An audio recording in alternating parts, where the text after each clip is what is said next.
Hey everybody, it's Big Daddy, and we got another Big Daddy and Friends session here. And as always, I always try to bring my dear friends, the biggest names in sports and media, and from anywhere on this planet. So this next guest I've known for quite a while, and I have a lot of admiration for several reasons. Fellow Long Islander, and he's the man on ESPN, and he's also the man on Monday Night Football. And I'm missing also NHL. Now you're back in the hockey world. So let's everybody welcome Steve Levy. How you doing, Steve? Hey, Big Daddy. It is great to be with you. And if you just want to tell a person's success, you can look at their backdrop. I mean, look what's behind you. And look what's behind me. I feel like I'm in witness protection. You know, I'm starting to sweat. I got the light bulb coming down. People are asking me questions and stuff. You know, like I got to get a better home studio, man. This is awful. Well, my proudest moment back there is the Arizona iced tea refrigerator because, you know, I got water and iced tea in there. So yeah, I love always showing that off because everybody's like, man, look at that fridge. It's cool, Daddy. I'm like, yeah, it's cool. And it's full. It's always full. So anyway, so you know what? I'm humbled, and I'm also honored to have you on because obviously I know the whole story, but the listeners and viewers want to know. You know, you grew up in Long Island. What got you interested in sports and TV and everything and so on? It's a really simple answer. I was a terrible athlete, you know, like, I mean, that's what it was, man. I loved sports. I loved going to practice. I loved being in the games. I loved getting dressed in the uniform. I loved the whole thing. And I just was, you know, extremely mediocre on my best days, you know? So that's kind of the short answer. Hey, how can I do this? How can I stay around these games and sports that I love, not get the crap kicked out of me on a regular basis, and have some longevity, you know? And so sportscasting was for me. I fell into it, man. I got lucky going to a place like Oswego State, you know, a small state school. It's funny, you used to have to say, you know, hey, just outside of Syracuse, but a lot of people know where Oswego is now. We're kind of on the map. And that place was great for me from day one. And I maintain, you know, I'm the luckiest guy in the industry, man. I've been doing this a long time. I've been so lucky to get the opportunities I've had at ESPN, and I'm really still enjoying the ride every day. So, you know, it's funny. I learned something that about you that I didn't know. You also have a nickname.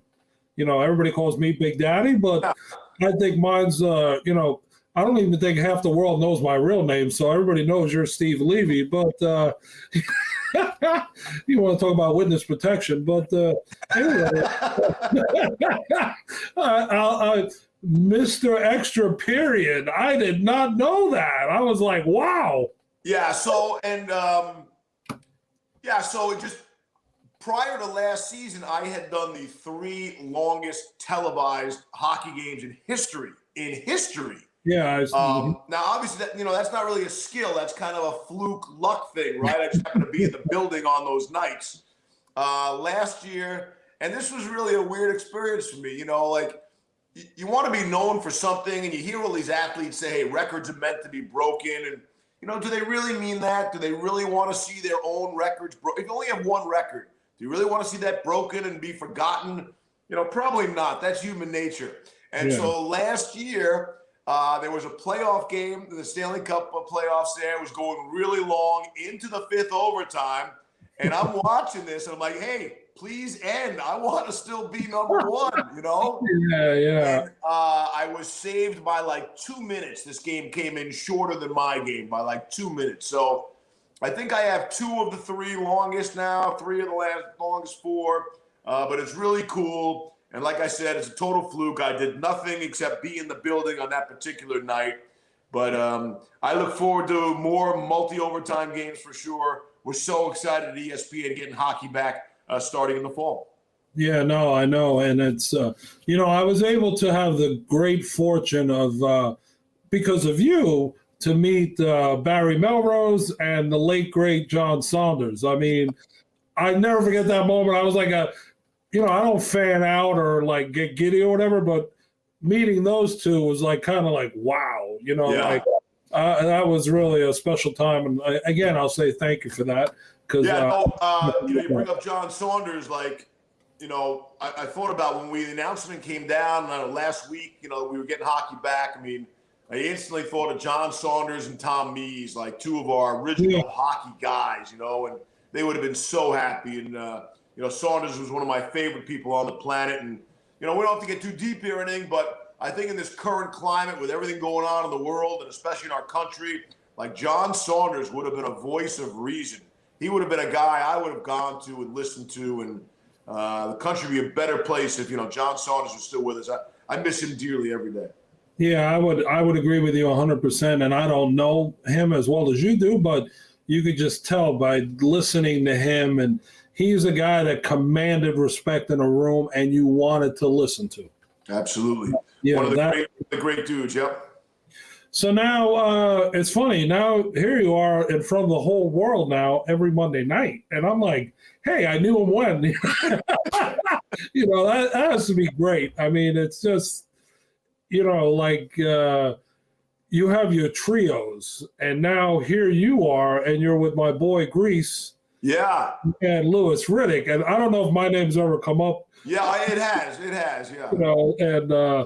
And Brian and I have a great history too. Yep. So it's funny. I got to get him on here as well. And but watching, you guys do such a great job, and you inform everybody. And Louis Riddick, I met once years ago, but I mean that guy should be a GM. And I'm not here to solicit him for any job, but if I had the opportunity, that's the guy who needs to get a crack. I mean, it's not fair. I'm blessed to work with two guys who, look, they're obviously bright guys in general, but their football IQs, both of them, are off the charts. And honestly, I never expected Louis to be back with us next season. Never, ever. I think there were 7 general manager openings. And, we were still in the regular season thinking we're going to lose it. I started thinking about, all right, how am I going to say good luck and wish Louis the best on the air at the end of our last broadcast? And no chance that I think we were all going to be back together next season, strictly because I figured Louis is getting one of those 7 gigs, He's so popular everywhere, certainly on social media. He's kind of the people's choice. And, I'm surprised. And I think some presidents and owners are making big mistakes, and that's going to come back and bite him. Somebody's going to give him one of these gigs one of these days, and he's going to do great things. But I always try to be the fan, right? I want to be the regular guy at home because the NFL, football in general, but the NFL is so complex, so complicated, each and every play, that I want to be the guy at home, and I want to ask the right questions to two of the smartest football people around. And I think that's a piece of why we work well together. You took the words out of my mouth. I had a conversation. I had Steve Weish and I had Jim Trotter, and we were all talking. And I wonder, when you own something, you don't want to bring in like a team or a business. My brother Jimmy is an assistant coach with the Buffalo Bills, and we had this chat as well. When you're given the opportunity to be the boss, do you want to bring in people that are going to keep you to be the boss, or do you want to bring in your friends? And that's always, I think, the tough line that these owners get put in, or, they rely on the head coach and they want to bring in who their buddies and whatnot. Yeah. They're not always the right person. That's why when you say there's 7 jobs, and again, I'm not here to push Louis Riddick on any owner, but you would have to think, who's more qualified than him? And if you're a longtime owner or a longtime president and have had, virtually zero success in recent memory, like if you want to hire your buddy the first time, okay, the second time and it's still not working, then the third time, you got to go out and try something different, right? And maybe it's not someone in your immediate circle. And that's And that's people. Hey, people just missing the boat. I'm lucky I get to sit around and hang out with Louis a little virtually. I see him in the meetings, the questions he asks, the way he watches games. It's really interesting. But we didn't get to hang out much this year, man, because of the protocol. Yeah. Big Daddy, this always blows people away. Like, we were not allowed to go to the stadium together. I mean, not even from the hotel to the stadium. A lot of times we had 3 separate cars for me, Greasy, and Riddick, for a 2-minute drive. But that's kind of what we were up against. Never shared a meal together, never had a drink after the game together. I mean, so, that part of it was tough. I'm real familiar with Greasy and Riddick's backdrop, like they are mine behind me, and, which isn't much, as you can see. And but yeah, that made it difficult. I would like to have had a full crack. We all want full stadiums, but the camaraderie that you get in the booth and all that, you can't fake that, And so Greasy and I had the advantage doing 4 years of college football together. And Louis and I, we've done some studio stuff in the past, Super Bowl weeks like that. But I really look forward to sort of, hunkering down and really being with these guys full time in a full season. Well, I think things are going to open back up. And you know what? I'm so confident that they are because mark your calendar. Monday, June 28th. Yeah. The Big Daddy Celebrity Golf Classic at Oheka Castle. And if you're in town, you are always welcome. I appreciate that. I look forward to seeing you. That'd be a blast. Yeah, it'll be fun. And we got a lineup that's insane, guests, and we're raising money for 2 charities and all that. So, and I'm sure you're familiar with Oheka Castle because, being on Long Island. Yeah. That place. The years that I didn't have it, when I would go to like the Combine or Super Bowl, Pro, whatever, guys would be like, "Man, Daddy, how come you're not having your golf outing? Come on, man, you got to bring that thing back." And then I have 2 head coaches say to me, "Oh, am I not good enough to be invited?" I'm like, well, the place is being renovated and whatnot. So hey, you got to draw the line someplace, right? If these coaches they're not winning enough games, you got to cut them off a little bit, right? Them to win some games. Yeah, I always get the old, if so-and-so wanted to come, you'd have them there. I'm like, oh boy, sound like an old grandmother complaining to me. No way, you do, man. Your network of people is maybe unmatched. I've really never seen a person who can collect so many different personalities from across the country and across all kinds the way you have. You seem to have. You're a people person, man. You've got a great network of people supporting you, and you're able to rally your troops. It's quite a machine.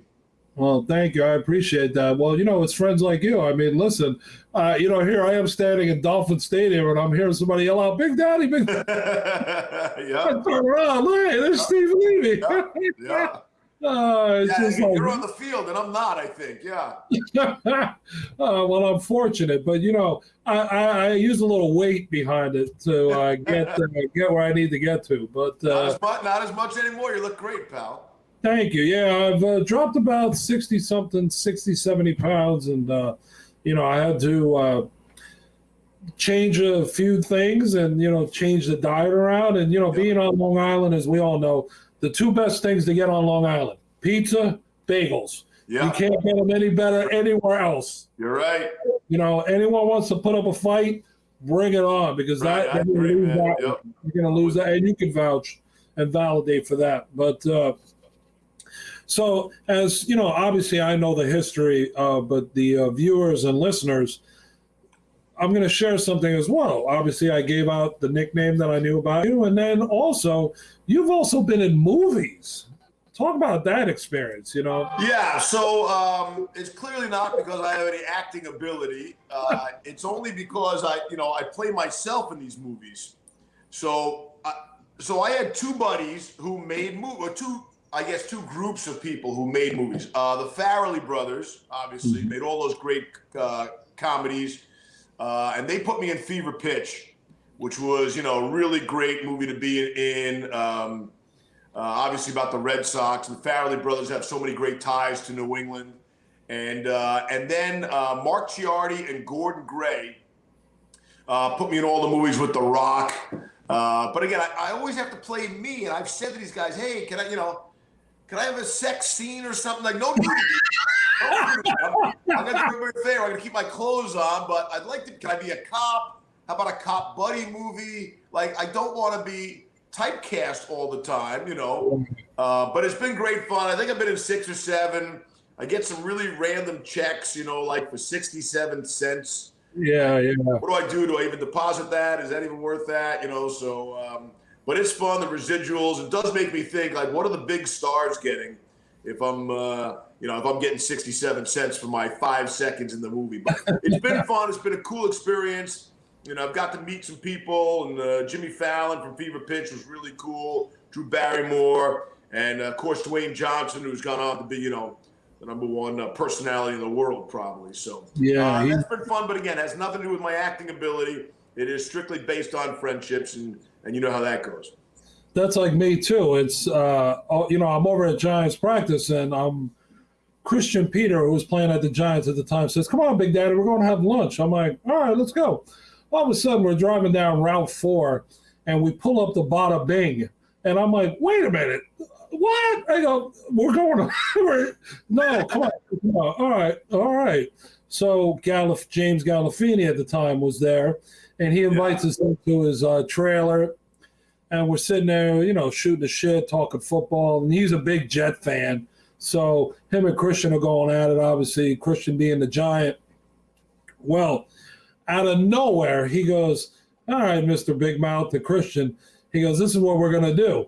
We're going to see how talented you are." Boom, we're on the set of Inside Bada Bing, pretending to be patrons while all the strippers are dancing and in there. We're like, "Oh my God, this is too good to be true." But we're so we got our 30 seconds of fame. Hang on, so you made it. You were actually on the show. You didn't hit the cutting room floor.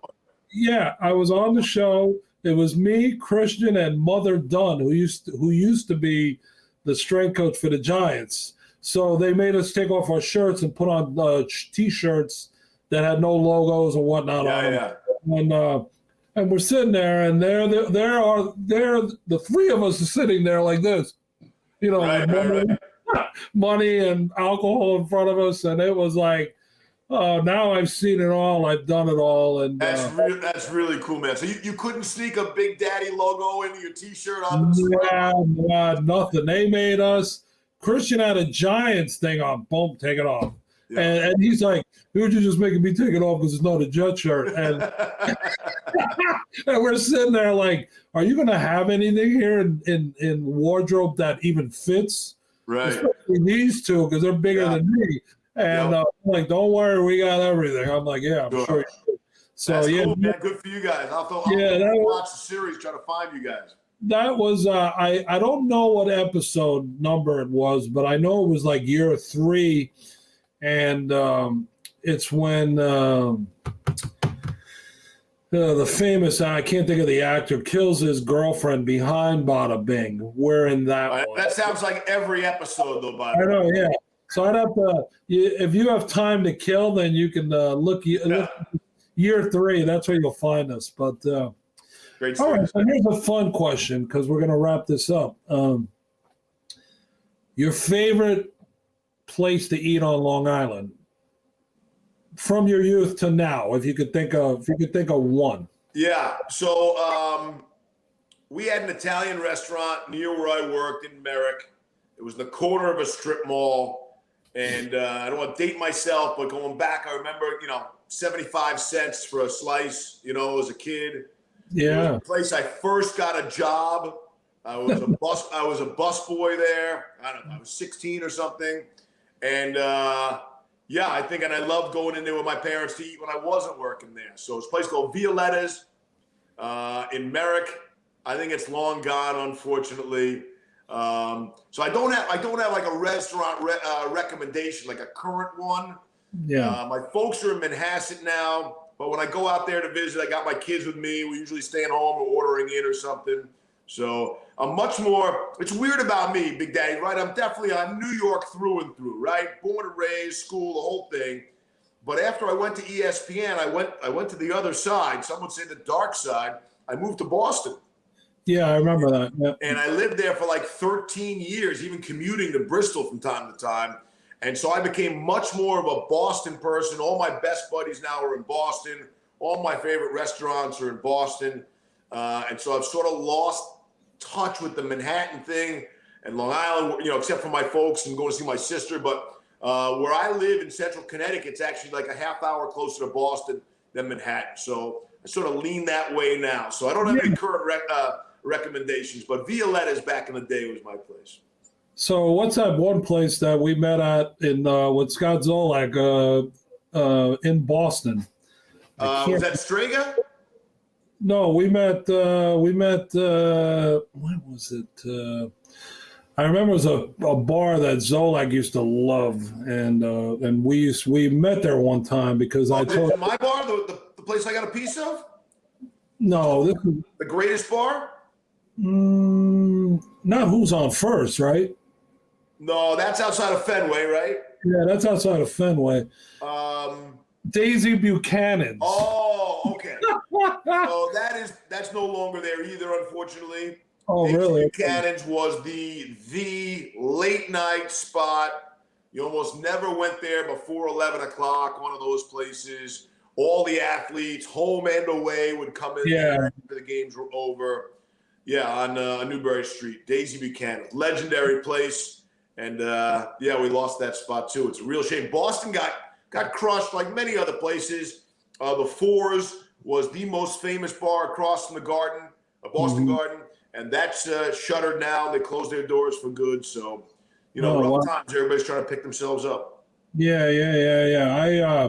I remember that place because Scott always wanted to go there, so we would go. And my brother Jimmy used to coach at BU when he was in the college. I told him, my brother would say he'd be laughing because he said one of the nights that he'd never realized how he got home was from there because Scott and I put him in a car and had him dropped off at his place because that was just a legendary drink out of the red plastic cups that they used to have there. But Jack and Coke or Dr. Cranberry. And they had a big back room with this giant sliding like barn door. And if you knew the right people, you could stay a little later than closing time. Yeah. Legendary spot. Those are Scott and I talk about all the time, and he's actually coming down for the golf outing. So good. You'll see a zillion familiar faces. So, all right. So listen, this is the part where we're going to wrap up, and I always I hand the mic over to the guests, and I say, ask me something. All right, I got something for you. Good. So, Big Daddy, I'm curious. I want to know the player, the football player that you played against at any point in your life that you never thought was all that good, who turned out to be the best player that you played ever against at any level. You got a guy in college or is in the NFL who you went up against in a practice, a camp, or anything, and you're like, he's not that good, and he went on to do big things someplace. Wow, that's a tough one. Man, there's so many guys. I mean, well, that's what I do. I ask the tough questions. I don't know if you know what I do for a living. That's what I do. Yeah. No, you got me. You stumped me. That's a good one. Well, you must have played against a lot of great players. Well, yeah. Listen, at Maryland, you're in the ACC and you see a lot of guys. One guy that comes to mind is Roy Barker. He's a Long Island guy, and then a guy that was a teammate of mine was Clarence Jones. He came out of Central Islip. And he went and he played left tackle, I believe, for 10 years with the Carolina Panthers. Well, and then obviously the guy that I knew would be who he was and did a lot of things was my roommate, Neil O'Donnell. Wow, he had unbelievable career, Neil O'Donnell did. Yep. Yeah, and then our boy Zolak, he did all right for himself and he's still doing great for himself. So, the list goes on and on. I mean, it's and the guy that I was a freshman, but I watched him, and watched him and I was like, wow, this guy is incredible. And then went on to have a great career in the NFL, was Harris Barton. I watched him, I was a freshman, and I watched him play left tackle, and then he moved in and played center. And then he went back to left tackle, all in one game. And I kept my eyes on him, and I kept saying, wow, look at this guy. This guy is incredible. Right. The rest was like, I'm not surprised or shocked. Right. Because we saw it live. He was laying a beat down on our guys. Right. I'm going, look at this guy. Wow. And on one of the nicest people you ever meet, and such a smart guy and a great player all in one. So that's definitely, I would say he's the top of my list as a guy that, that you would say, wow, here he is here, but now he took his game to greater heights. That's what we're all trying to do, right? We're all trying to get a little better in whatever it is we do. We're trying to get better and improve everything, everybody we come in contact with on a daily basis. So if you can do that, everybody wants their stock to be pointed north, right? Let's try to improve and move up a little bit every day. Exactly. Hey, look, you know what? Everybody says, hey, you got your hands in a lot of things. Well, look, I have my hands in trying to get us all dressed up. We had our sax thing. And that was really nice. I'm still wearing that stuff and still getting compliments. Yeah. You should know, whenever I know it's picture day at ESPN, like we got to take photos, I pull out one of your something from your wardrobe. So that was an unbelievable setup there. Yeah. Yeah, we're working on redoing it, so stay tuned. Because it was such a great thing for them, because you're getting national exposure from you, Adam, Weeksy, Baldinger. I mean, Bob Papa. So all that. Someone always remembers that. So I'm in talks to continue doing something else, and of course, once we get that done, you're in, and hey, you're always shaking and moving, bud. I don't know where you get the energy from. It's so impressive. So keep doing you. Well, thank you, man. And listen, I am so honored and humbled that you came on with me, Steve, because it's listen, you're America's guy, man. Believe it or not, you are the guy. So it's great. I just want to be your guy, okay? You call me anytime you need. Well, listen, same here. So again, Steve, thank you so much for coming on. Let the fans, the viewers and listeners know where they can find you on social media. So I'm pretty active, I think, on Twitter. So it's at ESPN Steve Levy. ESPN always comes before Steve Levy. That's how I roll. I just dabble on IG. I really haven't figured it out yet. So I'm not even sure what my handle or my @ thing is. But Twitter, I do see the mentions, all the Levy sucks and all that stuff. I read everyone and give you a smiley face right back. Thank you for all those nice comments. Hey, you know what? We're always going to have haters, man. Yeah, what are you going to do? It's all part of fun. Yeah, it's all, listen, I go like this. Don't be jealous. Don't be a hater. I'm like, listen, feel fortunate that you get out of bed every day. And that's how I look at it. Spread the positivity, right? Spread the positive message. There's so much good, even in our toughest time, like right now, and what we've been through, and we're coming out of it. There's still so much good to look forward to, I think. And that's what I'm doing. Exactly. Same here. So again, Steve, thanks for coming on Big Daddy and Friends, and keep doing your thing. And I can't wait till hockey starts with you guys, because that's exciting. And me, I'm a hockey guy as well. So it's great. And I miss going to games and doing all the camaraderie and, being down in the tunnel after and seeing and all that. And it's just, hopefully soon enough, everything will come back to normal, and we'll all be laughing it up, shaking hands, and going out for a drink after. That'd be great. And that new Islanders building is going to open soon. That's going to be spectacular too, by Belmont. So, well, I like that much better than going all the way to Brooklyn. So I'm excited. Once that opens up, it'll make things easier, especially for all those Long Island people that couldn't go all the way to Brooklyn. So it's exciting. They're the Islanders. You got to be on the island or close to it, without a bridge or a tunnel, right? Or a train. Yeah, exactly. So, all right, everybody. So Big Daddy and Friends, until next time, I look forward to seeing everyone soon and catching up and having laughs and fun like we just did with my man Steve. And We'll see everybody real soon.